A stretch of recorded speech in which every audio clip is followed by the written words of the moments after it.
Greetings from the road. This is Freighter Jim. It's Saturday morning here. I'm with Pete.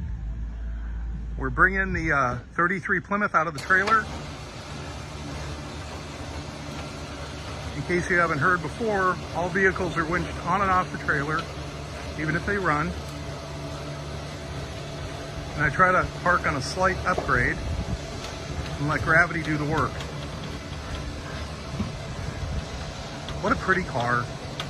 He's really excited about this. He's been chomping at the bit to get it.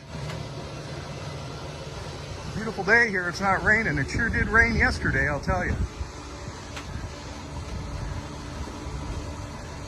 When you load and unload by wireless remote control winch, you don't open the door and bang it on the side of the trailer. It lets you control the loading and the loading, and if anything goes wrong, you can just stop. I've always loaded and unloaded with wireless remote control winch.